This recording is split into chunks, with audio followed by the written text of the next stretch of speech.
On est non, mo ti decide wípé mi ò ní sọ̀rọ̀ nípa ọ̀rọ̀ yìí. Àmọ́ mo ṣe wo fídíò Ìyálájé tán ni. Àmì tí ì ṣe tán. Ìyálájé ni mo fẹ́ fún lésì. Okay. Ìyálájé. Mo 0.5% nínú ọ̀rọ̀ yìí. Èmi náà mọ̀. Kí ni mo sọ? Mo 0.5 ṣé mo wí mo 1/100 nínú ọ̀rọ̀ yìí. Ibi tó kọjú sí nílẹ̀ sọmọ. Yes, accepted.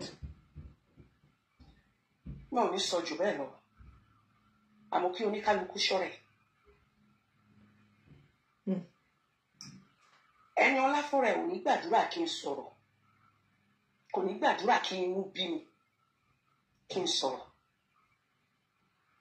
Ẹnjìníà, wípé mo wá sí number 1 kí n tẹ̀ tó sọ̀rọ̀ yẹn. Mi ì wá ẹni ọlá kiri. Ẹni ọlá ló wá mi rí. Mo létí lẹ́yìn mi. Mo ní ẹlẹ́rìí tó pọ̀ dáadáa láwọn ọmọ mi dáadáa tó mọ̀. Kódà ó wá mi wálé, ó wá mi wá s'Àkúrẹ́. Wow. Mi ìjọ délé mi, mo lọ lọ́ọ̀jẹ̀ sóòtẹ́ẹ̀lì nígbà tó ń ṣọdún ìtùnú àwẹ̀. Ẹni ọlá ló wọ́n dìídì sọ fún pé mi ìfẹ́ kó mú mi ní ròmùdè, òun ló pariwo. Mo ti bá ẹni ọlá jà tí mo ti sọ fún pé mi ìfẹ́ nìkan bá ṣe láyé. Ó bẹ Bùnmi Aṣíwájú sí mi. Ó bẹ mánéjà mi sí mi. Ní ọjọ́ tí mo lọ sí Àgídìgbò, tán ní tí mo lọ sí advert tí mo ṣe yẹn pọ́n wá Yes. pé mo wá gbẹnu sí máìkì. Ẹni ọlá fún rẹ̀ kó àwọn fámílì àwọn àǹtí ẹ̀. Wow. Àti ọkọ ẹ̀ àtẹ̀gbọ́n àti àbúrò ẹ̀ wọ́n lọ dúró dè mí síwájú ilé Àgídìgbò. Ó ń yí nílẹ̀ ó ń po ara mọ́lẹ̀ ní ọjọ́ yẹn. Because she likes you. Wípé kán máa bẹ̀ mí pé mo sọ wípé mi ò ní nǹkan bá òun ṣe mọ́. Ó dẹ̀ nídìí o. Ṣùgbọ́n mo mọ̀ wípé ẹni ọlá fúnra ẹ̀ ò ní gbàdúrà kí n sọ ìdí. Mo repeat mo dẹ̀ fi gbogbo ẹnu sọ àjẹmá. Ṣé mo pé mo sọ nínú ọ̀rọ̀ tí mo sọ mo ló máa nídìí. Èmi ò kí parọ́ o. Ó máa nídìí. Ó máa ní reason. Mo ní ọ̀rọ̀ tó wà lẹ́ mo ní kò yẹ kó tó báyìí. I know what I'm talking about. Mo sọ fún yín gbà tí wọ́n bẹ̀rẹ̀ ọ̀rọ̀ mo ní few weeks ago àbí few days náà ni àbí few weeks ago mo máa sọ pé mo ti yanjú ọ̀rọ̀ ẹ̀ lórí social media. Mo ní immediately tí mo dẹ̀ sọ̀rọ̀ yìí mo ní pé Ìwọ̀láka mo ní kí ló ṣe mo ló gbọ́ mo ní mo rí update ẹ̀. Kí ló wá lè bí nínú kí wá ní nǹkan tó ń gbé mo ní ó ní kankan tó wà nílẹ̀ tó ń gbé nínú mo mọ̀ nǹkan tí mo sọ. Ẹ̀yin tẹ́ ń sọ wípé òun kọ́ mo lọ́rọ̀ wà nílẹ̀. Òun kan sọ ní pé ọ̀rọ̀ tó wà nílẹ̀ ó ní pé mi ò mọ 110 tí àwọn mo sọ mo ní mi ò mọ 110 ṣùgbọ́n update tí Alájà mi Ìwọ̀láka ṣe update tí ẹni ọlá ṣe àti update tí ọkọ ẹni ọlá ṣe mo náà làwa náà púpọ̀ lórí ìkànnì so ẹni tẹ́ ẹ bá rí tó bá ti sọ̀rọ̀ tó dá sọ̀rọ̀ mo ní ó ní nǹkan kan tó rí lórí péjì mi Ìwọ̀láka lọ̀rọ̀ dẹ̀ ti ń jáde nítorí pé ó mọ̀ gan ọ̀rọ̀ pọ̀ ó sọ pé bó sọ̀rọ̀ pé ọ̀rọ̀ mí nìkún àgbà bí ọ̀rọ̀ kì í mí nìkún àgbà bí nǹkan ó láwọn kankan tó ti sọ bóyá nígbà tí ìyáálé ti wọnú inbox ló ti sọ àwọn ọ̀rọ̀ kan o àbí títí alágbó ti gbé fábí ó ti gbé ọ̀rọ̀ ẹ̀ ọ̀rọ̀ gbèsè ayé ẹ̀ ó ti gbé sọ́wọ́ speaker spoken blogger ó máa jẹ́pọ̀ fún gbogbo yín.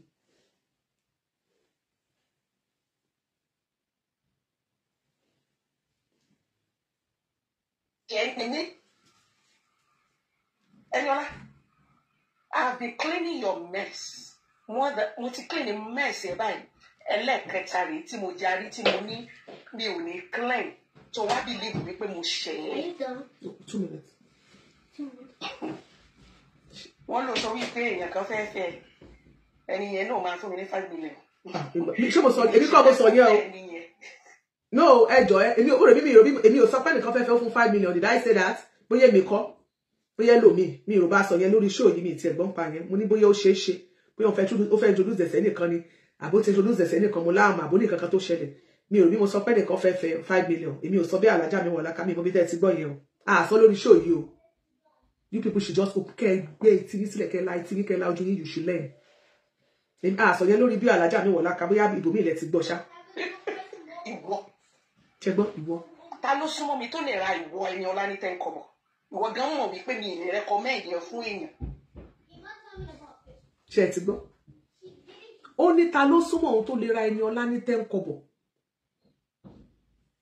bí èèyàn bá dẹ̀ súnmọ́ yín tí ò lè rẹ ní ọlá ní tẹ́ńkọ̀bọ̀ tẹ́ni ọlá dẹ̀ wà rẹ́ nìkan rà á ẹ̀ ṣe já filẹ̀ choice ẹ̀ ni ẹ̀ ṣe já filẹ̀ for now. Okay, okay, wọ́n ní Juliana Sulaiman, wọ́n ní is her husband that say so. Oh, ẹ̀mí sáwọn gbẹ̀mí ò sọ bẹ́ẹ̀. Okay, àgbà tó sọ pé èmi ìyálàjẹ náà fẹ́ fún létí mo fi pé bóyá nǹkan tó bá ti sọ tálàjà bá ti sọ pé mi ni mo sọ ni. Okay, ó ti yé mi báyẹn. Ẹ ṣé Juliana Sulaiman, God bless you ma. Mo sáwọn gbẹ̀mí ò sọ bẹ́ẹ̀. Màá wá jẹ́ kó bà mí lójú jẹ́. Dẹ́wọ̀. Ó ní alájà náà wọlá ká ní òun lè jẹ́ kó bà mí lójú jẹ́. Ṣé lórí social media náà lẹ ti mọra yín tó báyẹn? Ẹjọ Sisi Alágbo yẹ ká pe Sisi Alágbo. Ẹjọ Sisi Alágbo wà lórí show. Tó bá sí lórí show yóò máa dùn mí o. Tó ní bí o lè rojọ́ lẹ́ẹ̀mejì ẹjọ́. Tó bá wà bí ẹjọ́ jẹ́ kí mọ̀. Mo rẹ̀ pé mo rọ́kọ̀ wọn lẹ́ẹ̀kan mo rà lájí lẹ́ẹ̀kan. Ṣé ẹ ṣì wà lórí show? Tẹ́ bá ṣì wà lórí show ẹjọ́ ẹ jẹ́ ká mọ̀ ẹjọ́ torí t'Ọlọ́run please. Ọkọ ẹ tó sọ wípé mo pè ó ní jìgolò. Mo ṣe apology yẹn níbi party yẹn out of court wípé kí n má ba lé ẹ jẹ ni. Out of court. Tí mo bá pè ní jìgolò gbogbo ẹnu mi gbà á. Nítorí pé ìyáálé ẹ lájọ ń ṣe video call ó jókòó báyìí. Ọkọ ẹ jókòó báyìí. Ìyáálé ẹ yá kí má jókòó báyìí. Èmi náà jókòó báyìí. Ìyáálé ẹ jẹ́ kó máa yé mi wípé ọkọ òun sá kúrò nínú ilé òun lòún bọ̀. Ṣé bí alájà mi wò láka ẹ jẹ́ ká gbọ́ ṣé kí mo sọ fún yín mo ní gbogbo story tá a máa sọ yìí mo ní ẹ̀yin náà ní don't drag ìyálé mo ní we are not dragging her ṣùgbọ́n mo ní gbogbo problem tá a máa mú ìṣẹ́ èmi sọ fún yín kò sí bí a ṣe tá ṣe porí ajá tá ní porí ìkòkò tán fi ṣe.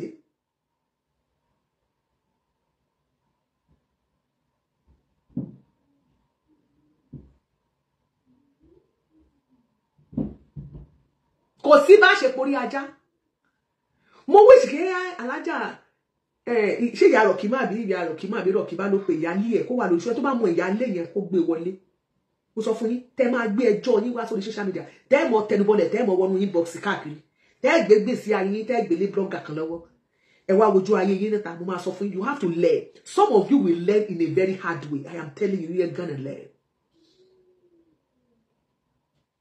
Some of you are going to learn in a very hard way. Ẹ pè Sisi Alágbo kó bọ́ síbi tí ó bá sí mi. Ẹ bá ní pé ọkọ ẹ̀ padà àti ìparí tó bí àwọn Yorùbá ti parí lẹ́ẹ̀kan ni. Mo sọ fún yín. You people should learn.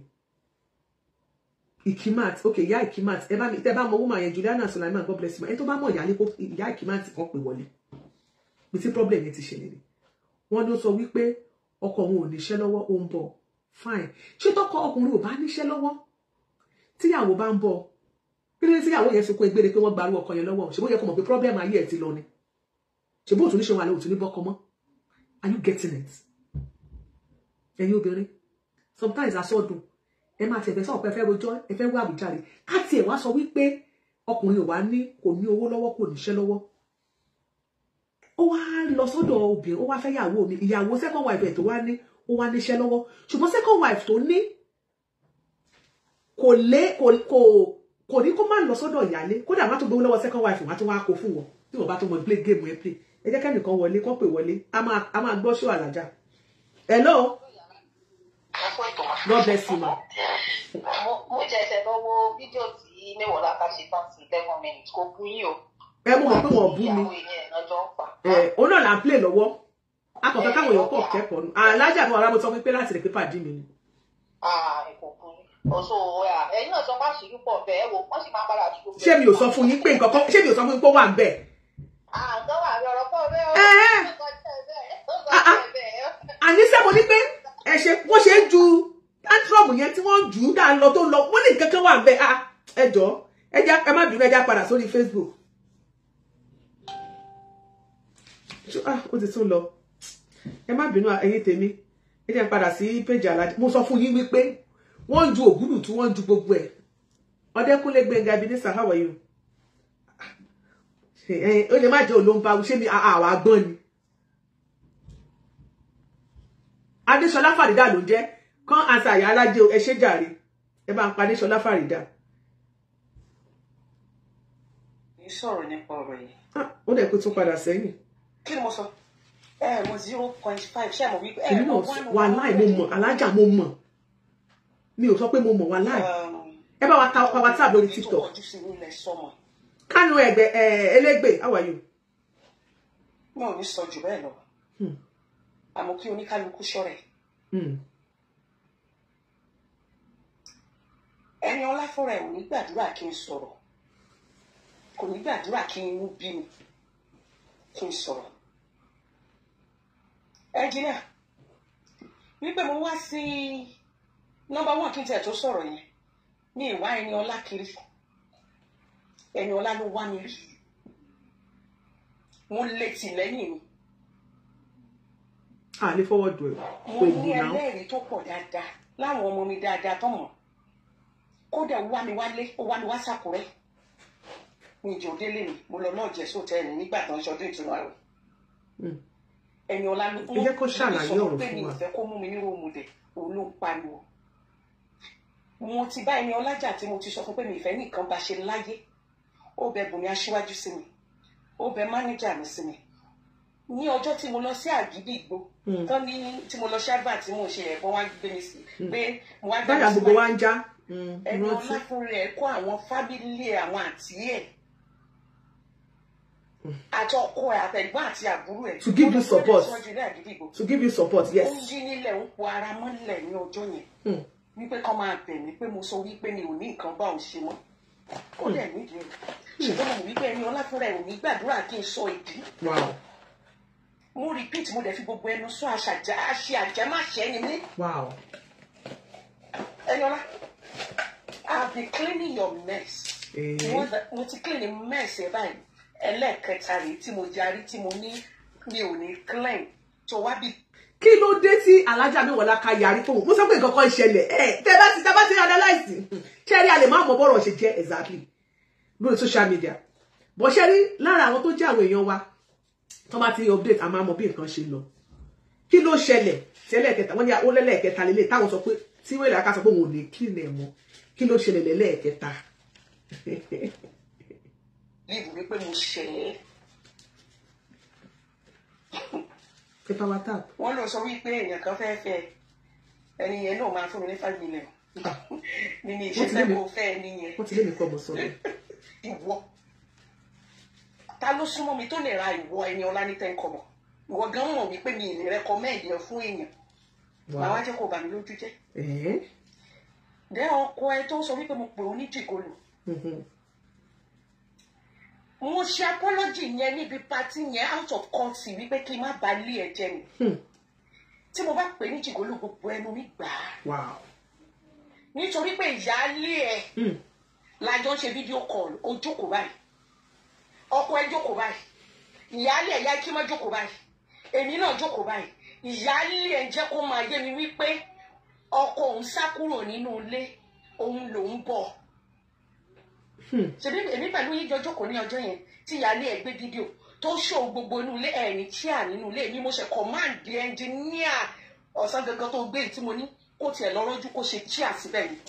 Ilé tí ọkọ ẹ̀ ti jáde nímọ̀wé ilé mi rẹ́ǹtì 2 bedroom flat kò sí chair bẹ́ẹ̀ kò sí tẹlifíṣàn bẹ́ẹ̀ kò sí bẹ́ẹ̀dì tí obìnrin yẹn fi ń sùn obìnrin yẹn ń ṣe fídíò ó ní alájà mẹ́wàá lákàá wo bí tí ọmọkùnrin yìí fi mí sílẹ̀ sí tó lọ sí ti ẹni ọlá nìbàdàn ibẹ̀ lèmi ti sọ̀rọ̀ wípé ẹni ọlá dìgólò ló lọ fẹ́ kì í ṣe pé mo fẹ́ sọ ní social media lọ́sán ibi tá a ti ṣe fún conference call ni mo ṣe ẹni ọlá pẹ̀lú gbogbo ọ̀rọ̀ tí máa ń bẹ sọ dìgólò ló lọ fẹ́. tí mo bú sẹ́kù tí mo ní ẹni ọlá ṣó yẹ kó ṣe mistake báyìí. Ó sọ ní ọjọ́ yẹn fún àti àwọn ọmọ ò tí ì jẹun wípé wọ́n sanwó school èmi yìí ni mo gba 200,000 lọ́wọ́ ẹnjìníà ìwọ ló dẹ̀ fún tó ní kó fi sanwó school ọmọ tí ẹnjìníà lọ san sí school lọ́nà ọjọ́ yẹn tó forward receipt sí mi wípé mọ́mí òun ti san wípé òun retí owó kan tí mo ní kó máa lọ lé kó lọ bẹ ìyàwó ẹ pé ìyá Ikima mo ní má bínú délẹ̀ tó bá fún ẹ lówó kó gbà tó bá fowó bẹ̀ mo ní fẹ́ni ọlágbọ́n bá fún ẹ lówó lásìkò yìí gbà yes wípé wọ́n ti ṣe ohun tán fẹ́ ṣe so ìdí tí mo fi pè é ní jìgólò nìyẹn torí òun sọ bí ẹni wípé mo mọ̀ ìyá ẹ rí òun sọ bí ẹni wípé èmi àti ẹni ọlámọdé ní ẹrí yàtọ̀ sí bó invite mi ó dẹ̀ invite mi yẹn owó ló fi invite mi ó pè mí àti influencer ó mọ̀ wípé gbogbo àwọn fans mi ló máa wá pàdé mi bẹ̀ gbogbo àwọn fans mi ló wá pàdé mi bẹ̀ ó lóye tó sọnà tó fi pè mí wá. As a matter of fact ó lọ ń bẹ àwọn aṣíwájú your voice note is still with me ó lọ ń bẹ àwọn aṣíwájú wù mí ó lọ ń bẹ admin ni ó lọ ń bẹ bá mi ẹ̀kọ́ pé kọ́ bẹ̀ mí kí n má sọ wípé mi ní wá sí kìíní ẹ̀ mọ́ ìgbà tó wá bá mi nínú díẹ̀ mú mi oníṣẹ́ mi ò ní wá kí n refund owó ẹ̀ mo wá rẹ́rìn mo lọ́mọdé ń ṣe é mo ní wait tó o bá dẹ̀ rí mi lọ́jọ́ yìí you can ask for a refund. ẹni ọlọ́mọdé sọ̀rọ̀ ẹni ọlọ́run ń mì níkú àgbà ẹni ọlọ́dídẹ́kẹ́ tí mo dákẹ́ mi ìfẹ́ bá tọ̀tá ẹ̀ jẹ́ ni ẹni ọlọ́run mọ̀ wípé tí mo bá sọ̀rọ̀ àwọn tó ti fẹ́ bá tiẹ̀ jẹ́ ibi tó ń ṣe dọ̀tí sí tó jẹ́ mi ni mò ń pa náà abẹ́ dìde.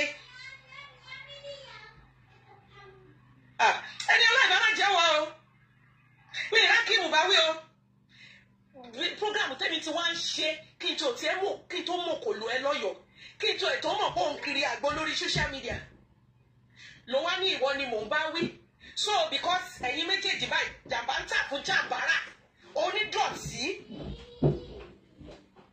àti onídọ̀tí méjì tẹ́ ẹ ríra yín tẹ́ ẹ ń ṣòṣì táwọn ayé rò wípé inú yín dùn tẹ́ ẹ fẹ́ra yín sìn torí tí yín mo gbọ́dọ̀ suspend the program ní gbogbo tí mo bá ti sọ ẹ̀yin ni mò ń bá wí. Really? Eniola kò ní pẹ́ o kò ní pẹ́ o kò ní pẹ́ o ní ìmọ̀ ẹ̀rí o ní ìrí ẹ̀rí o ìwọ ló yan rómọdé ọ̀ràn gbogbo rómọdé tó dẹ̀ fi mí tó fi mí pè àkóbá ló fi ṣe fún mi o tí n bá tẹ̀ ní ju ẹni tó ń pè láńjìníà ṣó tiẹ̀ mọ bí ilé yẹn ṣe jẹ́ láàrin èmi àti wọn báwo ni ilé yẹn ṣe jẹ́ tí òun ló kọ́ ilé yẹn ibo lẹni tó kọ́ ilé yẹn wà sí Eniola ò ṣọ́rẹ́ Eniola ò ṣọ́rẹ́ ìyá alájẹ tẹ́ bọ́ sórí social media tẹ́ ń dá respect tí mo ṣì ní fún yín ló ṣe ń ká mi lọ́wọ́ kó o fún bẹ́ẹ̀ bá ẹjẹ́ má sọ ẹjẹ́ má sọ oh my God I better kí n má sọ̀rọ̀ ó mọ̀ dísí mi fi ní sọ̀rọ̀ nítorí wípé ó yé mi ṣá but on this I refuse to clean your mess tó bá dẹ̀ rò wípé èmi mo fẹ́ drag ìwọ fúnra ẹ ti sọ òun náà ni mo dẹ̀ fi máa pe àdàbí lé ẹ lórí o sọ ní the last time tó lọ ṣe nǹkan ìdọ̀tí tó jẹ́ mi ni mo bẹ́ẹ̀ cover ẹ̀ o ní ẹni tó bá fi inú kan bá mi lò àbí o ní tí mo bá fi inú kan bá èèyàn lò o ní tí ẹni yẹn bá wà lọ gbẹ̀yìn tó bá dà mí o ní tí ọjọ́ tó ń bẹ̀ mí the last one tó ṣe o ní tí mo bá fi inú kan bá èèyàn lò o ní tí ẹni yẹn bá wá ṣẹ̀ mí tó bá gbẹ̀yìn tó bá dà mí ó ní kò ní ṣeé ṣe fún ẹni yẹn mọ́ láyé ó ní iṣẹ́ ẹni yẹn á bàjẹ́ ó ní ẹni yẹn ò lè rojú rere Ọlọ́run ìwọ fúnra ẹ ló sọ. ní òun ọ̀sán pò nǹkan ló nílé o òun ọ̀sán pò nǹkan ló nílé o. mo fi yòókù sílẹ̀ láàrin mi pẹ̀lú ìwà àti Ọlọ́run sórí ní ti ẹni tí ìyá ìkímọ̀ ìyá lé ẹ̀ ló sọ fún mi wípé ìwọ ló ṣe ìyàwó fọ́kọ wípé ọkọ òun ò ní tẹ́ ń kọ́ bọ̀ inú díẹ̀ mo rí Facebook rẹ̀ òun ló fi fídíò inú pálọ̀ wọn tí ò sì kíá tí ò sì bẹ́ẹ̀dì tí wọ́n sùn tó lọ́kọ̀ òun fi òun sílẹ̀ pẹ̀lú ọmọ tó lọ sí ti Eniola tó fi ti ẹnu jáde pé Eniola ń gbọ́ jìgólò ló lọ fẹ́ kì í ṣọ̀rọ̀ ẹ̀yìn èmi tí mo dé apologize mo rí wípé bẹ́ẹ̀ ṣe fẹ́ máa pàṣẹ ayé yín nìyẹn kò kàn mí ní ìyẹn ríró mo dẹ̀ ní ìmú ẹ lábúrò ìwọ ló so mọ́ mi kiri nítorí ìdọ̀tí tó ṣe tó fẹ́ kí n máa kọ́ bárò lórí eléyìí tí mo bá ní mi ní sọ́pọ́ọ̀tì kẹ́ ẹ pé ìyáálé yẹn láṣẹ́wó kẹ́ ẹ dráàgì ẹ̀ kẹ́ ẹ bá lórúkọ jẹ́ kẹ́ ẹ lè rí ti ń ṣe ṣé ẹnjìníà làkọ́kọ́ ni Eniola ẹni tó kọ́lé ọ̀hún dà Eniola ṣọ̀rẹ́ kò ní bí ẹ ti bá sọ̀rọ̀ olóòfẹ́ ló mọ dẹ̀ mọ́ ṣé mi gan jẹ́ kó súnmọ́ mi tẹ́lẹ̀ ìwọ wo ìyá alájẹ ẹ wo ibi tó yé eyín mọ́ lẹ́ sọ kó ní kálukú ṣọ̀rẹ́ o aṣàjẹmáṣẹ lé mi ṣùgbọ́n mi nítorí tí anybody dá program mi dúró ẹni tó rọ̀ mi bá ta bá ẹni tí preach mi bá tọ́ wá ní kó lọ tún bẹ̀ jẹ́ tó bá dẹ̀ jẹ́ wípé ó bẹ́ẹ̀ wí wàhálà ilé ayé tiẹ̀ mo kọjá kí n máa dúró shade níbo síbo níwájú tani àti tani ẹ̀yin náà dà mo lẹ gbogbo yín papọ̀ -1 níyí ẹni tí ò mọ̀ yín ló wò ẹ má jẹ́ sọ̀rọ̀ ẹ má jẹ́ sọ̀rọ̀ ẹ má jẹ́ sọ̀rọ̀. Oh, thank you so much, Alhaja Amiwolaka, for the short video. Àkọ́kọ́ mo fẹ́ kí ẹ pé ó ti ẹ̀ ọ̀nà mi tó ti ṣe tó ti ẹ̀ ṣe show tó ṣe yẹn. Bó ti ẹ̀ sọ wípé bó ti ẹ̀ ṣe pé orí gbogbo yín dàrú pọ̀ àbí nǹkan tó fi gbé yẹn tó dẹ̀ ló fẹ́ dá mi lóhùn kò yẹ kó lò number 1. Ìyẹn mi ò ní sọ kankan sí. But nínú àwọn ọ̀rọ̀ tí Alhaja Amiwolaka sọ, Alhaja Amiwolaka ní pé mi ò mọ̀ nǹkan kan, accepted mo ti sọ nínú show yẹn. Mo ní mi ò mọ̀ nǹkan kan lóòótọ́, ṣùgbọ́n lórí nǹkan tá a bá ro ẹni mọ́ èjì la fi mọ̀ pé nǹkan kan wà nílẹ̀, a dẹ̀ get right. Mo lọ́rọ̀ tó wà nílẹ̀, mo ní kìí, mo lọ́rọ̀ wà lẹ́sẹ̀. So definitely Alhaja sọ wípé torí mo sọ pé lẹ́lẹ́kẹta mi ò ní clean mess yẹn, nǹkan kan ṣẹlẹ̀ lẹ́lẹ́kẹta yìí, nǹkan kan ṣẹlẹ̀ sẹ́, kí ni nǹkan tó ṣẹlẹ̀? Mo fẹ́ kẹ́ gbà. So Amiwolaka ó sọ wípé ó fẹ́ sọ nǹkan kan. Wọ́n ní ọ̀rọ̀ máa sọ̀kò, ó ní tó ti mú dání, ó ní tó mú dání ó lò wá sọ. Tó ò bá ní sọ̀rọ̀ nǹkan, gbogbo ètò ti dà sílẹ̀ nǹkan, ó ti sọ̀rọ̀. Ó ti sọ̀rọ̀. Ó ní ẹ tó bá súnmọ́ ẹ, ó ti ẹ̀ lè introduce ẹ̀ sí torí pé kíní kan kò lè introduce ẹ̀ bí ṣe kọ́bọ̀ kó ṣe tọ́rọ̀ whatever. Mo fẹ́ kẹ́ sọ kíní kan, mo fẹ́ sọ kíní kan. Ṣé rí the only thing tó lè sọ pé obìnrin lè ṣe, obìnrin yàn lè, obìnrin dọ́kọ, wọ́n dó lẹ́gbẹ̀ẹ́ ògiri, wọ́n dónú mọ́tò, kò lè jù bẹ́ẹ̀ lọ, ó dókó iná ni. Alhaja Amiwolaka sọ wípé òun ò fẹ́ sọ̀rọ̀, ṣùgbọ́n gbogbo ètò ti sọ yìí kọ́. Kò sí nǹkan tí Sisi Alagbo lè ṣe tó lè sọ, tàbí tó lè sọ lórí ètò yìí ni wípé wọ́n dó. Ìyẹn dẹ̀ rí kó tó marry ni. So at the same time, we are still going to count it as our past. Torí ẹ̀yin àgbàlagbà tẹ́ wà lórí ìkànnì yìí àtẹ̀yin tẹ́ ń gbọ́ wa, ẹni kò sí ẹni tí ò ní past. Yádà kéèyàn ní past burúkú àbí kó ní dáadáa. Kò dẹ̀ sí ni ènìyàn kì í ṣe wọ́n ní ènìyàn kí nìkan kó má gba ènìyàn lè ṣeré kó má gba ibi bí o ènìyàn ò lè ṣe kí nìkan ènìyàn ò lè ṣeré kó má gba ibi ọjọ́ kan. Kò sẹ́ni tó perfect. Obìnrin tí ò bá sí ní ọkọ tẹ́lẹ̀ wọ́n á do náà ni. O ò tí ì sọ pé bí àwọn ọ̀rọ̀ dídó ni pé o lè introduce ẹ̀ síyàn ni pé o claim ẹsẹ̀ o yàn lè o ní téèyàn bá ti jẹ́ single mother náà wọ́n á do náà ní títí tó fi ríbi tí ó fi ẹrù ẹ̀ sọ̀ka sí tí ó sọ lè sí wọ́n mọ̀ do náà ni ìyẹn ṣe big deal. Èèyàn lè wà ní ọkọ gan kó ṣàṣìṣe nílé ọkọ àti láwọn tó yẹ pé tó fi kúrò nílé ọkọ gan tó fi jẹ́ pé wọ́n jẹ́ single mother lónìí àti ṣètò rí pé ẹlòmíì ń ṣàṣìṣe tẹ́pẹ́ àfọwọ́fà ni tó dẹ̀ wá padà ṣe wípé orí ẹ̀ wá padà pé ó wá padà wípé àṣìṣe tó ṣẹlẹ̀ yìí tí má padà wọlé ọkọ kò ní ṣẹlẹ̀ mọ́ tí bá l'opportunity. Hello. Hello kọ́là ẹ̀ka àbí ẹ̀kọ́ ọ̀lẹ́ lọ́dọ̀ wa. Ẹ̀kọ́ ọ̀lẹ́ wa ẹ̀ láti ìgbẹ́ dá sétò. Ẹ bá wa dá sí. Number 1 as a Muslim, ní wàhálà ká sọ̀rọ̀ bí Ọlọ́run. Ó fẹ́ pààrọ̀ tí àpẹẹrẹ Elédùmarè. She should know that ọmọdé yìí ọmọ aláàbò. She might not be that educated. All the fact that you have an edge in life. You want your food care with me. It is wrong. Ó rí rẹ̀ bí Ọlọ́run mú kọ́ sínú péjì ní pé ṣó fẹ́ pààrọ̀ àga pẹ̀lú Elédùmarè. Mo máa bẹ́ẹ̀ tí ó lọ́mọ ẹ fẹ́ ṣe. Pápátá ó máa ló ń fẹ́ kí lórúkọ bọ̀bọ̀ Aláàjì Ìgbìrà. Ó ti sọ síbẹ̀ náà. Ẹ tó ní ẹ̀ bá pé mi ò ní mọ̀. Ó sọ ọkọ̀ fún fáìn. Èèyàn ọkùnrin náà yẹ̀ fẹ́ kó bá kọ́lé tí ò bá fẹ́ ń kọ́. Eléyìí náà máa kó àwọn èèyàn lọ́wọ́ gbọ́n pé nígbà tó bá ní problem wọn bá lè yàn sọ̀rọ̀ èèyàn lè yàn máa jẹ́. Èèyàn ni èèyàn máa jẹ́. Èmi tí mo ń sọ̀rọ̀ oṣù tẹ́lẹ̀ ní ọ̀fíìsẹ̀ yìí. Èèyàn lè yàn máa jẹ́. Tọ́kọ́ ló gẹ̀kẹ̀wé èmi ò ní nǹkan tẹ́ni aláṣẹ́dàbọ̀ ọ̀rọ̀ tó sọ lẹ́nu. Wọ́n sọ̀rọ̀ bí Ọlọ́run kó má jẹ́ sọ̀rọ̀ náà. Ó wá ṣẹ́wó oṣù tẹ́lẹ̀ ló bá kọ́lé. Ẹnìkan á sọ̀rọ̀ gbogbo ibo tó wà ń kọ́.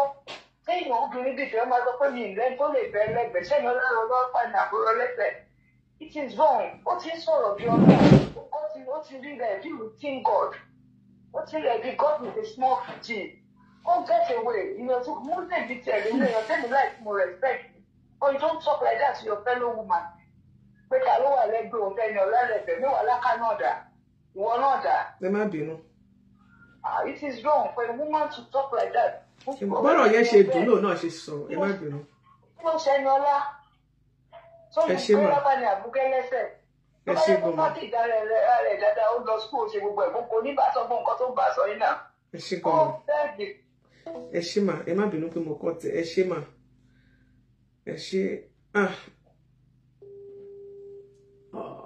ẹ má bínú ẹ̀yin tẹ́ bá gbọ́ bó ṣe bọ́rọ̀ yẹn ṣe nínú Mobọ Alaka ló náà ṣe sọ̀rọ̀ bó a máa yànnà náà díẹ̀ we are all learning because of another time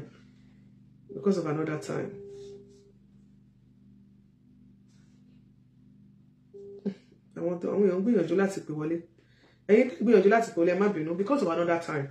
So Alhaja Mobọ Alaka nínú fídíò tẹ́ ṣe yẹn ẹ sọ nípa pé ẹgbò mẹ́sì ẹ̀kíní ẹ̀kejì ẹ̀yin lẹ́ ṣe wípé ilé yẹn náà dà ẹ tó bá kọ́ ńkọ́ ṣé ẹ rí láti jọ tara ẹ ti dá yẹ lómi máa ń ní lọ́ọ̀kì tọkùnrin máa ń kọ́lé fún àìmọye ọ̀hún jẹ́ káwa náà ní lọ́ọ̀kì ẹ̀yin ọkùnrin tẹ́wà ṣé kò yẹ kí n tẹ̀rọ ọkùnrin tó máa kọ́lé fún alẹ́ ẹ̀ náìsì ó ní lọ́ọ̀kì ọkùnrin kọ́lé fún ọkùnrin mi kò tí ì kọ́lé ẹnì kan try láti pè mí ṣé mi mọ̀ nǹkan ọ̀tì àbẹ̀wọ̀ mi ló ẹ pè padà má bínú ẹ ló ní ẹni ẹ bá bu mẹ́sẹ̀ ẹ lẹ́ fa kọ́bọ̀ rẹ̀ pé léyìí ẹ̀ ní kọ́bà rẹ̀ ọ̀ kí lédè tó ṣẹlẹ̀ ṣé máa tó wá láti òkèlè òkèlè kàlífà òkèlè yẹn ṣé ò ní mẹ́sì tẹ́lẹ̀ fẹ́ kọ́bà hello ìyá wa ẹ kálẹ́ mà. ẹ kálẹ́ ọ̀yá wa Fúnlọ́lá Adésínà God bless you. ẹ kó àtúnṣe máa God bless you. Àmín. ẹ̀rọ mà ọlọ́run àṣeyín lágbàkalẹ̀ o àgbà dáadáa. Àmín ẹ bá wa dá sétò. ṣẹ́rí nǹkan tẹ̀mí kan rí bẹ́ẹ̀ ni wípé ìgbà tí wúmà ìyá tó ti jẹ́ wípé ó ti ní ìyẹn ìyá ṣiṣẹ́ alágbò yẹn tó ti ní nǹkan tó pa àwọn méjèèjì pọ̀ tó dẹ̀ ti mọ̀ pé lóore òun ni òun láìkẹ́ kò ń ṣe pé orí fóònù ló yẹ kán ti máa búra wọn ó yẹ kó pe wúmà yẹn ni kó pe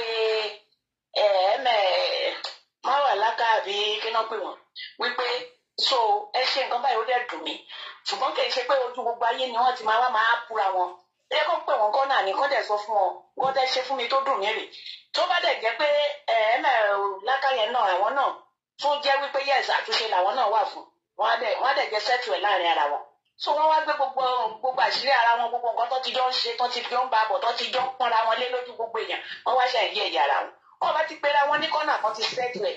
Ezekiel Ọládélé ó tí ọ̀rẹ́ mi ẹ ṣe mà ẹgẹ má bínú ẹ̀yin tẹ́ ń pè wọlé Ezekiel Ọládélé ṣe rí mo sọ fún yín ṣe rí ìyálé Mobọ Alaka ìyálé Sisi Alágbo ọ̀rọ̀ tó sọ fún Alhaja Mobọ Alaka ó sì ń gbé Mobọ Alaka nu tó fẹ́ kí gbogbo ọmọ Nàìjíríà gbogbo àgbáyé ó gbọ́ ó dẹ̀ ti sọ díẹ̀díẹ̀ wọ́n dẹ̀ láwọn ò tí ì sọ̀rọ̀ hello Alhaja Mobọ Alaka hello ìyá wa hello ẹ ṣe mà ẹ kó ètò ṣe ń gbọ́ mi. mo ń gbọ́ yín ìyá wa. àti gbọ́ fídíò Mobọ Alaka. ṣé o pé mo sọ pé update yẹn pé nǹkan kan ṣẹlẹ̀ ṣe ti wá gbà báyìí. bẹ́ẹ̀ ni pé tí o bá ní mo ní nǹkan kan ṣẹlẹ̀ bẹ́ẹ̀. ẹ ti sọ pé nǹkan kan wà ń bẹ̀ tí wà tá a mọ̀ tí ìfẹ́ sí ni. bẹ́ẹ̀ ni tá a mọ̀ pé nǹkan kan wà ń bẹ̀ but ẹnìkan kò mọ ibi tó le dé. wọ́n bá láwọn ò ní sọ̀rọ̀ gbogbo ìtọ́sọ ilẹ̀ ti kún àgbẹ̀. ilẹ̀ gan ti tó dalérú ó ti tó túndò ìyàwó ó ti tó tún another dragon fọdún oṣù mẹ́ta tó ń bọ̀ tí wọ́n ti sọ̀rọ̀ tán wọ́n ti sọ̀rọ̀ káwa wá sọ pé ìbínú náà ni ká sọ pé ìbínú náà ni káwa ní ìbínú náà ni ká ní ìbínú náà ni ṣùgbọ́n wọn ò bá tuntun rò kán tó ṣèlú ẹ̀ ṣe ní ẹyin lóhùn tó bá ti jábọ́ báyìí ó ti fọ́ ọ̀rọ̀ tí wọ́n sọ yìí ó tó bayé jẹ́ ó tó bayé jẹ́ níwọ̀n báyìí tí wọ́n ní àwọn ò tí ì sọ̀rọ̀ yìí ọ̀rọ̀ tí wọ́n sọ yìí wọ́n ti sọ tán kò sí nǹkan kan mọ́ tí wọ́n máa fi kún un tó máa jẹ́ tuntun mọ́ bóyá nígbà tó kúrò ilé ọkọ àkọ́kọ́ ṣìnà ló ń ṣe o ìrìnkùnrin ló ní bó ṣe ń fò sí orí. a lè conclude ẹ bẹ́ẹ̀ a lè wá sórí ìkún kó kún bẹ́ẹ̀ ni so. tàbí lẹ́yìn ìgbà tó jáde tán tó lọ dágbé ó ṣe pàṣípààrọ̀ ọkùnrin àtúndé sọ bẹ́ẹ̀.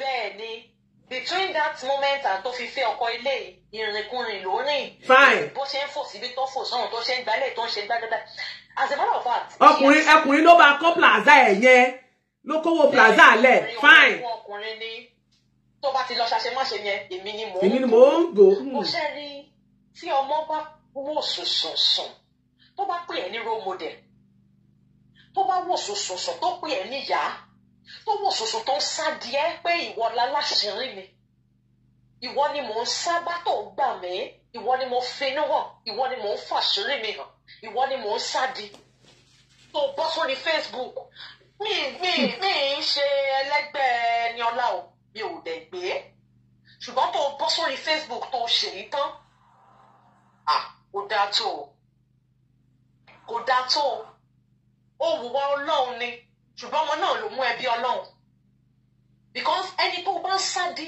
tó ẹni náà kọ́ everybody lọ́gbọ́n àkọ́ gbogbo wa lọ́gbọ́n ẹni tó ń sádi tó ń fi gbogbo ayé hàn ní kò sẹ́nì kankan nu wa tó pé wàláì kò sẹ́nì kankan nu wa tí ò síbi tá a kò sí kò sí kankan nu wa tó mọ́ tán tí ṣe wa mọ́ tán tọwọ́ wa mọ́ tán kò sẹ́ni tí ò láṣìírí kò dẹ̀ sí ẹni kankan nu wa tí ò ní ẹni tó máa ń fi kò jẹ́ alábàárò adàfún yín tó máa sọ̀rọ̀ fún tó máa fàṣírí pamọ́ sí lọ́wọ́. aṣọ ló bò wá aṣọ ló bò wá mo níbi tí mo kù sí àwọn èèyàn ń sádi ní èmi náà ń sádi èèyàn bọ́lá ò ṣe ṣe nìyẹn a máa ríra wa sádi ni nígbà tó bá tọ́tọ́ tí ò bá sẹ́ni tó máa fara nù bóyá lè síta tí ìgbéyàwó ò gbé tí ò lọ́rẹ̀ẹ́ tí ò sẹ́ni tó finú hàn ó dẹ̀ ń sádi ẹ́ nínú rómọdẹ̀ wọ́n náà ti ní rómọdẹ̀ sọnù ní rómọdẹ̀ sọnù tó fi mú ẹ ìṣe ibi tó gbé ẹ sí ọ̀wọ́ tó fi wọ̀ ẹ́ ọlọ́wọ́ kékeré ẹ̀ tó pè ẹ́ òun ló fọ́jà yọ̀gàn yẹn torí pé ẹlẹ́sìn ni mẹ́wàá láká òun ni mo ṣe sọ bẹ́ẹ̀. tó ló yé. tó bá jẹ́ pé bóyá ó yẹ kó yé tó bá ń dùn ẹ́ mo mọ̀ kó dùn ún bọ́ tó bá ń dùn ẹ́ wàá máa gbé ni wàá máa mí tó bá gba omi lójú ẹ̀ kó gba omi lójú ẹ̀ bó ṣe sọ pé ìwọ náà ló tó bẹ́ẹ̀ ìwọ náà ló tó bẹ́ẹ̀ bẹ́ẹ̀ ni ò bá ṣe jẹ́ ṣùgbọ́n ó ti fọ́. so nǹkan tó ṣàfẹ́ ká mọ̀ ni pé kò ní bẹ́ẹ̀ dínúlé kò ní ṣe ànulé ọ̀rọ̀ tí mi kún àgbà ó ṣàtijẹ́ ká mọ̀ báyìí. bẹ́ẹ̀ ni òun ló fowó fẹ́ ọkọ jìgó ló fi nǹkan kan lẹ̀ sí inú ilé tó fi sákúrò ilé òun ló fowó ra ẹni tó fowó rà kò fowó ra nǹkan kan and you are saying ni pé o lè ta ní £1 o lè recommend ẹ o lè refer ẹ all the relationship you had all the while all the relationship àpọ́nlé then inú burúkú ló ní sí náà inú ẹ ò mọ́ sí gẹ́gẹ́ bí ẹlẹ́sìn all the love and everything you were showing her it was wrong it was not genuine it was wickedness it was more like òun retí ìjọ tó máa pàjẹ́ ni mi ìròpó tí ìburú débẹ̀ gẹ́gẹ́ bí ẹlẹ́sìn olójú ẹlẹ́sìn mẹ́wàá láká òun ni mo fi bẹ̀ gbà wọlé understanding the fact that ọ̀rọ̀ yìí dùn mí mọ bó ṣe dùn tó torí èmi kan mo wọ bàtà ẹ̀ náà in her shoes but ó dùn ẹ́ but ó ti fọ́ gbá yán gan ó tuntun dá another episode ó ti dá sílẹ̀ on the side of Sisi Alagbo a máa fi kọ́gbọ́n náà ni ó kù sí lọ́wọ́ wọ́n ní tó bá kọjú sí ẹ̀kọ́ kò tá ló fà kó wọ́n nìkan ṣoṣo kó tẹ́rù ara ẹ̀ pa. kó tẹ́rù ara ẹ̀ pa mi mọ bó ṣe fẹ́ ṣe going forward because if this relationship or this union or this marriage is actually genuine solid and you guys have a strong tie tó jẹ́ pé kíní this simple message is enough to scatter everything. táwọn olórí aláàánú kan bá wà fún Sisi Alagbo fún Ẹniọlá this is enough to send them away. This message is enough láti lé olóore dànù fọ́tà ẹ̀. Èmi ò dẹ̀ fi ìpè kó mi rò kó le tó iye ṣé ilé ayé yìí ò le ilé ayé yìí ò le àwọn tá a máa sùn tá a mọ bí tá a lọ lójú oorun tá a tún jí nílé ayé ìṣá èmi ò rò pé nǹkan yìí ti le tó bí ọbọ ṣe ń gbé gbà ẹ bọ ṣe ń gbé gbà ẹ. ẹ mọ tó ṣẹlẹ̀ ẹ jẹ́ kí n ka update Sisi Alagbo fún yín ní September 17 this year ó ní kò gbọdọ̀ jẹ́ bẹ́ẹ̀ o how can you marry a jobless man and allow him to move into your house while abandoning his own wife and children and you call me your role model. Exactly. I am heartbroken kò gbọdọ̀ jẹ́ bẹ́ẹ̀ o another one chance ni ọmọdé yìí torí bọ̀ o orí social media ló ti yọ bẹ́ẹ̀. Orí social media ẹ̀dẹ̀ lẹ́jọ́ jókòó ẹjọ́ ṣe meeting tí ìyáálé ti sọ̀rọ̀ yẹn fún ẹ ṣùgbọ́n nígbà tẹ́ parí ẹ̀ o bọ́ sórí social media o update wa àwa tá àmọ́ bó ṣe ń lọ. Bẹ́ẹ̀ni àní ìsìn ẹ̀kú wa fọ́ gbogbo ìgbà yángàn tán Sisi Alagbo ló fún ọkọ lówó kọ́ lọ sọ school fees òun ló fún èmi bẹ̀ Mewolaka lẹ́yìn ìgbà tẹ́mi ti sọ ti tèmi o mo bẹ̀ Mewolaka o ti ṣe nǹkan tó fẹ́ ṣe o ti ṣe o ṣùgbọ́n at the same time ìwọ náà túbà o kò tọrọ ìdáríjì torí ọ̀la fọwọ́wọ́nú one inú bí èèyàn ní gbogbo wa kò sẹ́ni tó máa ṣe tí ò ní bínú mọ́ ọ́n tẹ̀ tújọ fàdé mi ìmọ̀ àrò kan lórí nǹkan tí mi ìmọ̀ ìtẹ́ ìsọ síta la mọ̀ jùlọ wọn ní àrò kan báyìí òun ní mẹ́kún àsùn dáwà jọ̀wọ́ fọwọ́wọ́nú má bínú fọwọ́wọ́nú ìgbéyàwó yẹn ti tò má jẹ́ òtú ẹni tó mọ ibi àti ga ẹnìkan náà ní mọ bí àti ṣubú ẹ̀ eléyìí náà tó gbéyàn ṣubú ìkankan ni wa ò ní ṣubú ó jọ kó má bínú ẹ jẹ́ ká paná ẹ̀ Mewolaka má bínú mo bá bẹ̀bẹ̀ ẹni ọlá ibi tó bá ṣe máa gbàṣẹ́ ní ìtẹ̀mọ̀ advice tẹ́yàn máa fúnyàn nílùú iṣu ataskata ilé but I think these tantrums of throwing bullets left and right wọ́n kọ́kọ́ gbé kọ́ná wọ́n dá dúró kan stop ẹ̀ on both sides on the three sides ẹnì kankan má throw anything against one another anymore because ó ti scatter kọjá ibi tẹ́ ti fi bẹ̀rẹ̀ ètò gan. This was not coming up kẹ́ tó bẹ̀rẹ̀ ètò lálẹ́ kẹ́ tó bẹ̀rẹ̀ ètò nírọ̀lẹ́ nísìnyí ó ti gbọ̀nà bò mí ìyọ. Yes. So mo bẹ̀ Mewolaka this is a big damage things and the damage has been done it's been done already. Oníkálukú wa máa kó níbi tẹ́yìn bá fọ́ sí lókù.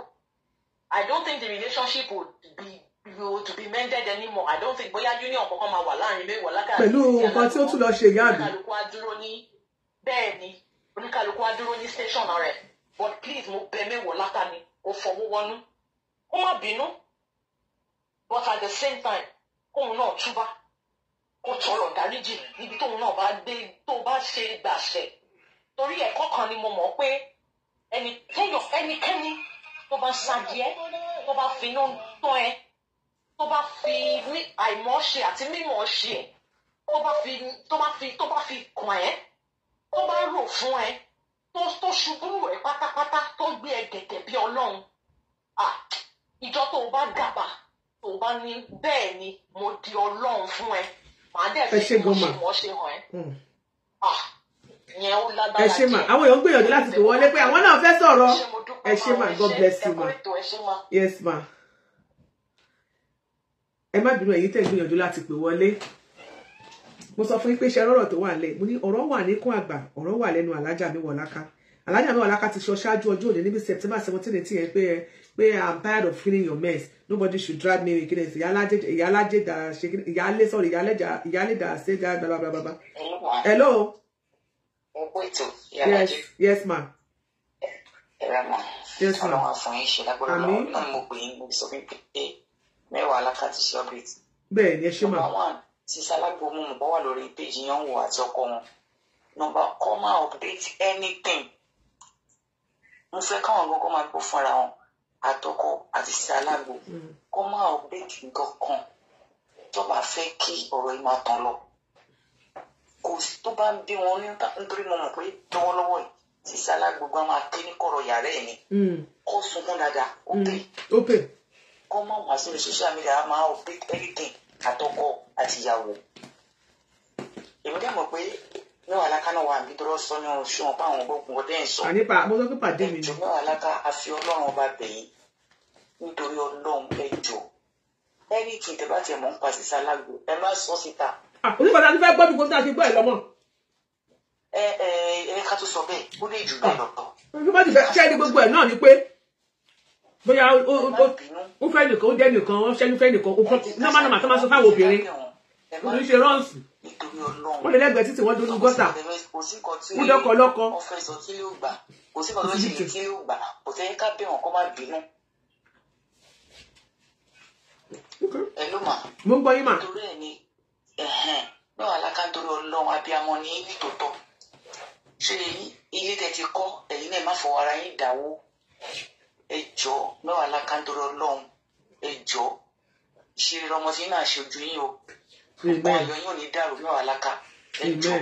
Ẹ ṣé gan ma. Nítorí Ọlọ́run ó gbàgbọ́ ní pass. Bẹ́ẹ̀ni. Mewolaka náà ní pass àmọ́ pass tí wọ́n náà táwọn máa ń fẹ́ lára wọn sọ but kò jẹ́ kó jẹ́ inú wọn ló ti wá jẹ́ kó máa jáde. Nítorí ẹni àfọlọ́hún bẹ̀yìn sí Salagbo ẹ sunkún dáadáa kọ̀rọ̀ yàrá yín ilé àjẹ́ lẹ́sìn fún yín ni fún gbogbo wa fún onìkan àbí fún gbogbo wa fún gbogbo àwọn obìnrin. bẹ́ẹ̀ ni ẹ gbọ́dọ̀ update fún mẹ́wàá láka ọkọ yín ló gbọ́dọ̀ update fún mẹ́wàá láka nítorí Ọlọ́run fún Ọlọ́run bẹ̀yìn. ẹ ṣé gan ma. nǹkan tó ti ń dùn kò ní bàjẹ́ o. àmín. lágbára Ọlọ́run. ẹ ṣé gan. ẹ jọ. ẹ ṣé ma, God bless you ma. ẹ ṣé ma. ẹ má bínú ọwọ́ mi ti yá. kò sí nǹkan tí alájà mẹ́wàá láka ti sọ a lot of things wọ́n ní pé nínú tí a mọ̀ Michael leave that place pé nínú nǹkan mẹ́wàá àmẹ́yọ kan àmọ́ ẹ̀dá kan most especially mi mo dẹ̀ gbà kí tó bẹ̀rẹ̀ tó mo ti sọ mo ní nǹkan kan ṣẹlẹ̀ tá a mọ̀. Adasa Ọlábọ̀dé, how are you? Mo ní nǹkan kan wà ńlẹ̀ àmọ́ ó ti fẹ́ làlájà ti sọ wípé Mercy ẹlẹ́kẹta rẹ̀ this time around I won't do it the first time the second time fine kó tó ṣe ìyàwó ní gbogbo eléyìí. Obìnrin ní a ní pass obìnrin mi àti obìnrin mi ti pass ẹ̀rọ sọ́lẹ́pẹ́ Ọlọ́run dẹ̀ padà fàánú gbà. Ọkùnrin lè kọ́lé fún ọkùnrin lè ṣe kíní àwọn ọmọ ọkùnrin kọ́lé fún ọkùnrin ṣe báyìí fún àgẹ́dẹ̀dẹ̀ kò dẹ̀ fẹ́ ẹni yẹn ó dẹ̀ lọ fẹ́ ẹni tó fi ìwé pé sọ̀pọ̀ mo sọ kíní kan lọ́jọ́ kan ó lẹ́ni tó support career àwọn mo lẹ́ni tó bá ọkùnrin bá lè support career mo lóò ní kò fẹ́ mo lóò ní kò fẹ́ so tó wá pé jìgò lóò ló fẹ́ kò kàn wá choice ẹ̀ ni ọkọ tó fẹ́ ṣẹ́rí ìzìdá àkọkùnrin lówó àbí kóbìnrin lówó kẹ́nìkan ṣáà ti lówó nínú ọkọ àbíyàwó tí ọkùnrin bá lówó tí obìnrin bá lówó tàbí tóbìnrin lówó kẹ́nìkan ṣáà ti lówó dẹ̀ nínú nǹkan tí alájà mi wọ̀ láká sọ ó lóun lòun command ẹ̀ wípé kó sanwó school àwọn ọmọ and immediately ó dẹ̀ san ó send to rẹ̀ wọ́n respect alájà àwọn nǹkan tẹ́mi máa ń wò nìyẹn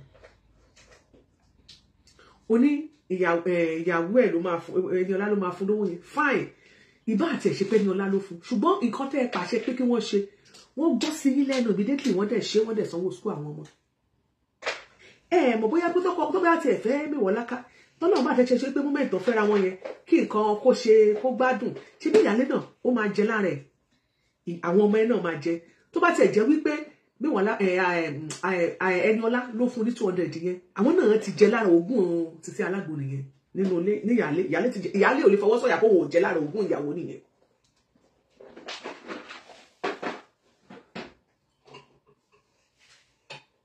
káró aṣọ mọ́dì káró dì máṣọ kí àníkìdí má ti pò fún problem tó wà nílẹ̀ ni wípé sísẹ alágbo ṣáà lọ́kọ we cannot dictate to her we can't tell her pé ẹni ni kò fẹ́ ẹni ni kò má fẹ́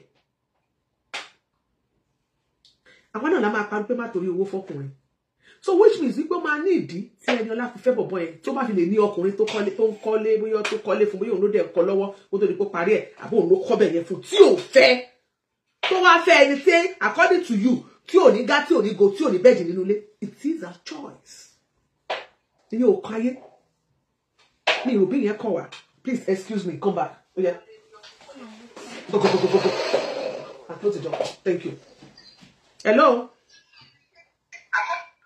caller so choice ẹ ni tó bá rí ọkùnrin tó lówó tó lè kọ́lé tó lè ṣe gbogbo ẹ̀ fún tí ò dẹ̀ fẹ́ nígbà tó wà single tó jẹ́ single mother tó wá eventually choose the choice there definitely kò rówó kò fi torí owó fẹ́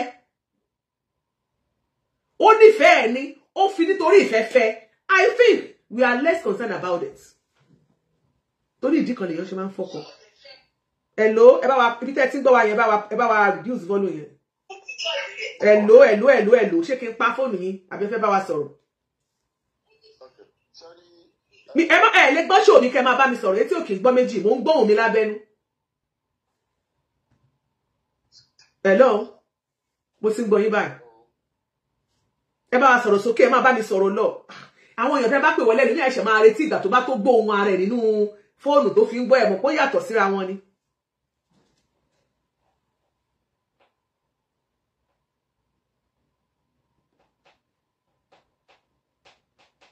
Big lesson ló máa jẹ́ ẹ̀yin ṣé ẹ rí ẹ tó bá jẹ́ single mother yìí náà ẹ máa mọ̀ ní time tẹ́ bá wà single you know what to do you know what you are doing ẹ máa mọ orú àwọn tẹ́ ẹ bá then sísí alágbègbè bá lè máa befriend ọkùnrin tó lè kọ́ bẹ̀ yẹn fún ó ní taste o ọkùnrin obìnrin mélòó tó ti ń rìn mọ̀mí Bọ́lá ń lé ó àrìn pẹ́ kò rí ọkùnrin kan kò rọ́kùnrin ra fóònù fún débi pé wọ́n ra bicycle fún tí ò bá wá fẹ́ àmọ́ nǹkan tó fà tí ò fi choose ẹni tí ò ní according to you ahead of ẹni tó ní èyí ò yẹ kó jẹ́ problem wa.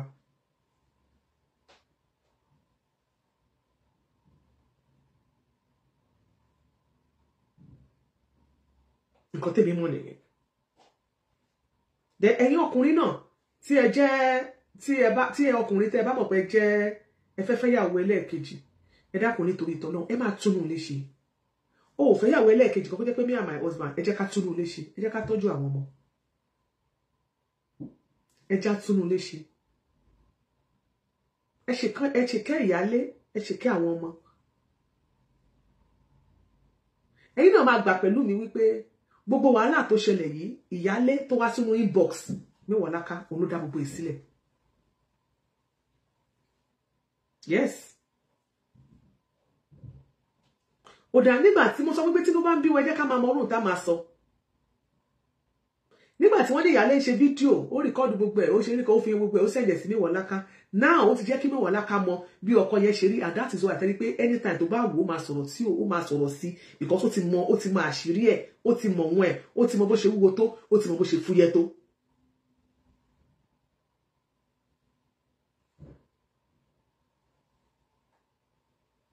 So ẹjọ́ tí wọ́n gbé wá sórí ìkànnì yìí òun ló subject ọkọ sí bully nítorí pé afẹ́yàwó lẹ́yìn.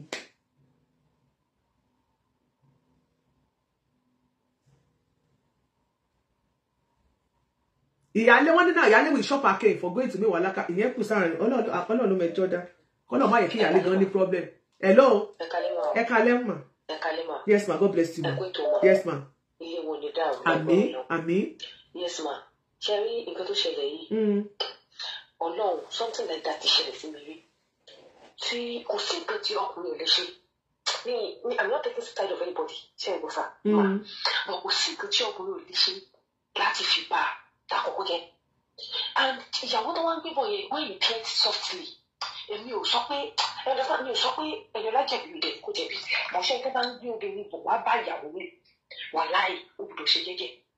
If not, ọkùnrin burú débi pé ó tún lè tó padà tó ṣe bí ọkùnrin ṣe máa ṣe fóun náà. Ẹjọ́ bó ló fẹ́ fojú sí. Ṣé ẹ̀ ń gbọ́ mi mà? Mo gbọ́ yín mà. Mewolaka tá à ń sọ yìí fine. Ṣé tí ó bá gbé ṣé tó bá dákẹ́ fún wa ń sìn tí ò voice out bó ṣe voice out yìí màmí. Tí ọkùnrin bá ṣe bó ṣe ń ṣe tó padà tún bí ṣe èdè àwa náà láti sọ pé Mewolaka lójọ́ yẹn.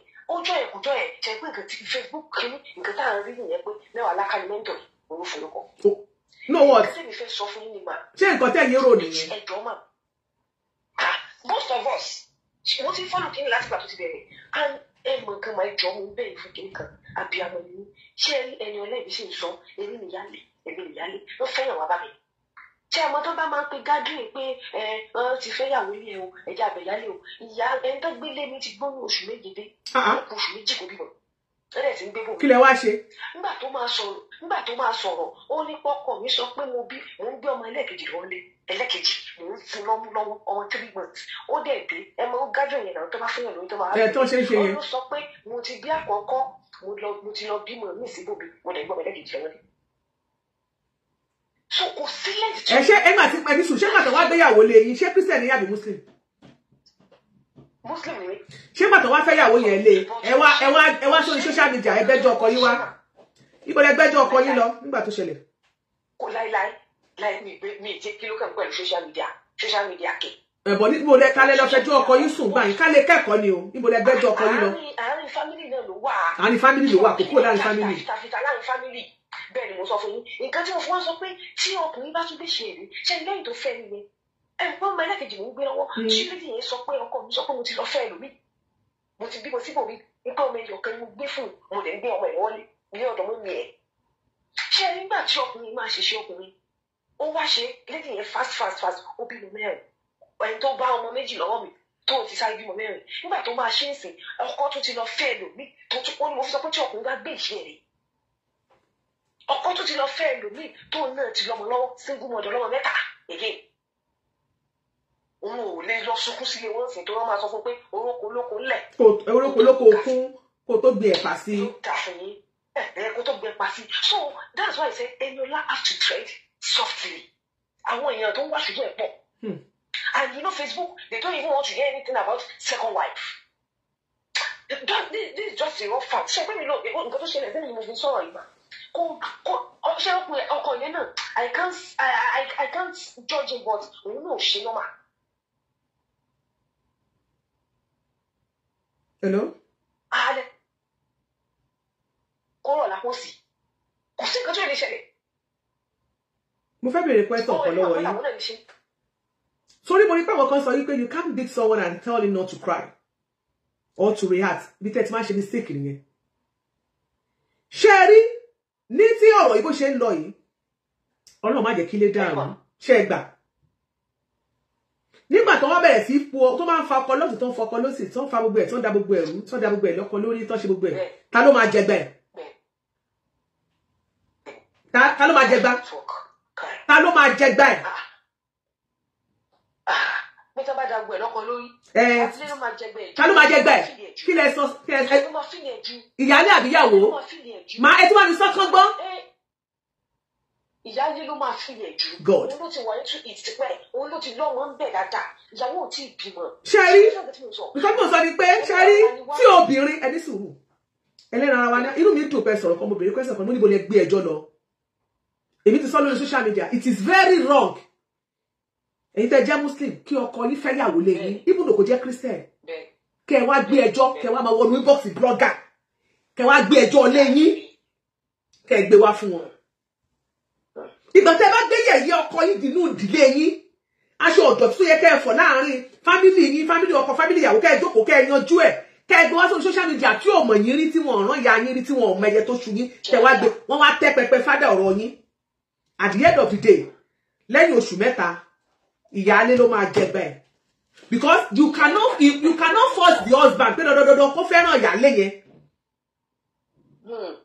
bẹ́ẹ̀ ni mo sọ fún yín o tí o tó bá wá di wípé o fẹ́ ṣe wọ́ọ̀sẹ̀ o ti wá gbẹ́jọ́ tó kàn fi sọ̀rọ̀ ní o ẹ mọ̀ ká fi ọ̀rọ̀ ra o ti ṣe wọ́ọ̀sẹ̀ o ọlọ́mọdé àrírú ẹ o ọlọ́mọdé àrírú ẹ ọlọ́mọdé àrírú ẹ lẹ́ẹ̀kan sí o ti wá ṣe wọ́ọ̀sẹ̀ o ti gbẹ́jọ́ mi lọ sí o ti lọ pé fáwọn online kìíní ẹ̀ wọ́n ti wá bí wọ́n ti yẹ̀yẹ́ mi o ti tú àṣírí mi títa o ti fi mí ṣèṣin kó wá lọ bá wọn níbo ni ìyáálé yẹn fẹ́ kẹ́rù lọ. Ọ̀dà màmí ó ti wá rí bẹ́ẹ̀. Kí ni ká ṣe? Ìṣe ẹ máa gbọ́ ẹ wá rí ní ilé mi bẹ́ẹ̀ náà ẹ ní ìṣe pé kò sí obìnrin tí ò lè tẹ̀ o obìnrin tí kò yẹ tẹ̀wọ̀n yẹn ó máa dàpọ̀ yẹn fi yàwó o kódà ó lè. ẹ mọ tó ṣẹlẹ̀ ní alẹ́ ní gbà nínú làákàyè tí nínú àìdí àti ní mo bèrè pé bọ́lẹ̀ ẹgbẹ́jọ́ lọ.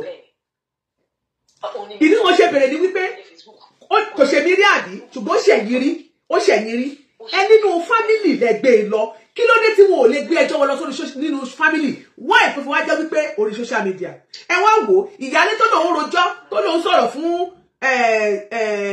blogger bí marriage counselor sí má pè mọ́ mẹ́rọ̀ ká ní blogger marriage counselor because gbogbo show tó ṣe nípa ṣe pẹ̀lú ìdílé ní ìròbó ń jáde kì í búyàn ní ìmọ̀ mi wo show mi rò pé búyàn so marriage counselor tẹ́ wá lọ sọ̀rọ̀ ayé yín fún kó cancel yín tẹ̀tí wá rojọ́ fún olówó aṣọ fún ánsìn ló jẹ́ kámọ̀ bínú lè ṣe ní pé bẹ́ẹ̀dì kan wọn ò ní bẹ́ẹ̀dì wọn lága gbogbo àṣírí ọkọ wọn ti wá ti síta ṣé ẹ fi pé gbogbo ọ̀rọ̀ tí mílíọ̀nù ọláká sọ ṣó ẹni sùn wò. kí ni mo ṣe àdáta ṣé ẹ rí bó ṣe ṣẹlẹ̀ ní ọ̀dọ̀ ìyáálé náà ló ṣe ṣe pé most of ọ̀rọ̀ náà ẹni ọlá náà sọ fún. báwo ló ṣe sí. ó náà ti sọ̀rọ̀ fún mẹ́wàá lẹ́ka mọ̀ ń pa. bẹ́ẹ̀ ni ó náà ni mò ń sọ yìí. ẹni ọlá ó dẹ́gbẹ̀ẹ́ látara ìyálé ẹ má jẹ́ nísìnyí báyìí ẹ má jẹ́ ká blame anybody mọ́ ìyálé ẹ má jẹ́ tẹ̀lé ó jẹ̀bi ṣùgbọ́n kò sí ẹni tó ń ṣe èmi ilé iṣẹ́ bọ̀ tó yí pé ọlọ́run ò ṣe ojú mi sápá abẹ́ mi apá mi tọ́nà ṣojú mi sí táyọ̀ yẹn tí wọ́n sọ fún yín pé mo rí. so kánà bá ṣojú sápá abẹ́ ẹ̀yin ò bá wá sórí social media ṣé wàá fi ìpè tẹ́ bá wá sórí social media ń gbà yẹn ṣé pé ìlò social media máa hold ilé yín. I don't even think of social media màámi social media wọ́n là ń sọ but èmi sì ń sọ màámi ẹ̀jẹ̀ ká rí pé sẹ́ ó normal ṣé àgbàlagbà méjì dàgbà yìí kẹ wá sọ pé nífẹ̀ẹ́ ọkọ irú èmi rẹ̀ ní root ni ṣé ọ̀dọ́sà kẹ nífẹ̀ẹ́ ọkọ bí mi ṣe ń sọ pé mo nífẹ̀ẹ́ ọkọ mọ́ mi kẹ wá lọ ọkùnrin dẹ̀wò kó dàbí pẹ̀lú bẹ́ẹ̀ ṣe dàgbà tẹ́yìn ọba ṣe tó báyìí ẹ sì máa ṣe bákàbákà ẹ jẹ́ ká rí bẹ́ẹ̀. ẹ wò mí ṣe rí a ti sọ ẹ máa gbọ́ a ti mọ̀ wípé tó bá fẹ́ yàwó léèyàn mo ti sọ òtítọ́ ọ̀rọ̀ bí ìsọkúsọ ni ó máa ń dùn yàn because of the trust and the love tó ti dán pé o ti ní feelings pé wọn ò ní bá yín fẹ́ wọ́n yín tẹ́ jẹ́ muslim ṣé tẹ́ bá ṣe nìkan wọn kì í sọ fún yín pé ọkọ yín ni afẹ́yàwó lè yín wọ́n sọ. àwọn àfáà ń sọ o èmi ń gbọ́ lórí social media o ẹ̀yin èèyàn ṣe máa ń gbà bẹ́ẹ̀ kì í gbọ́ wọ́n máa ń sọ o fún ẹ̀yin muslim o. àwọn mi ò kì í sọ o. bọ̀bọ̀ ṣé nígbà tẹ́yìn torí bọ̀ tẹ́yìn fẹ́ muslim ọkọ yín jẹ́ muslim yẹn fẹ́ muslim ṣé ẹ̀yin ò mọ̀ yí pé nínú Quran ó ti wà kán ti sọ pé mẹ́lọ náà wí tọkọ ọkùnrin bá lè ṣe déédéé ṣé ẹ mọ̀. àwọn á rí i pé ṣé wàá sọ́dún kìíní kan pé wọ́n kò ṣe gbogbo muslim fẹ́ ọ̀ méjì. gbogbo wọn kọ́ bọ̀ ṣé kò sí nínú ẹ̀sìn yín pé ọkọ yín lẹ́tọ̀ọ́ láti fẹ́ méjì. ó ní láti fẹ́.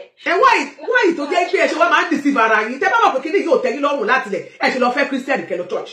kódà kó fúnra rẹ̀ màmí fúnra rẹ̀ kó sọ pé kọ́kọ́ ẹ lọ fẹ́ ọkọ bóyá àwọn tí ò kí ọmọ bí ẹ kó sọ pé kọ́kọ́ lọ fẹ́ ìyàwó mi tí ọkọ bá tún fẹ́ ìyàwó mi ìlérí ó máa ṣe bákan. ó máa ṣe bẹ́ẹ̀ ni bẹ́ẹ̀ ni.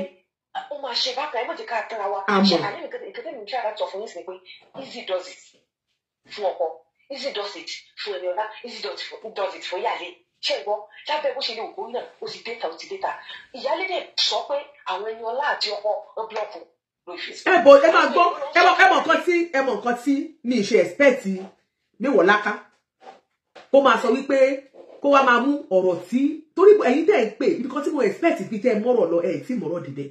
ibo lẹ fẹ́ ká mọ́rọ̀ ẹ ṣe rí nígbà tí ọ̀rọ̀ ń gbé ìyálé nínú lórí to me ó rí Mewolaka gẹ́gẹ́ bí ẹni tó mọ̀ pé òun àti Sisi Alagbo wọn súnmọ́ra wọn pé Sisi Alagbo súnmọ́ pé role model ni oní godmother òun ló jẹ́ bóyá torí ẹ̀ ló ṣe túraká tó fi sọ gbogbo nǹkan tó wà nínú ilé tó fi ṣàlàyé fún Mewolaka ẹ má blame ìyálé bó ṣe rí pé wọ́n ṣe close ẹ má blame ẹ̀ jù lóòótọ́ kò yẹ kó gbẹ́jọ́ lọ sórí social media tí ẹ̀yin obìnrin kẹ máa lẹ́ẹ̀ni so ìgbà tó wá rí pé wọ́n closeness yẹn ló ṣe bìlí pé ẹ jẹ́ kí n túraká kí n ṣàlàyé gbogbo bọ́rọ̀ ṣe wo lọ́kàn mi bóyá ọkàn mi á fúyẹ́ kí n sọ bínú lé ṣe rí àtìta. The moment tó sọ fún Mewolaka ò rí inú láti gba ọ̀rọ̀ yẹn sí. ó pé àwọn mẹ́ta papọ̀.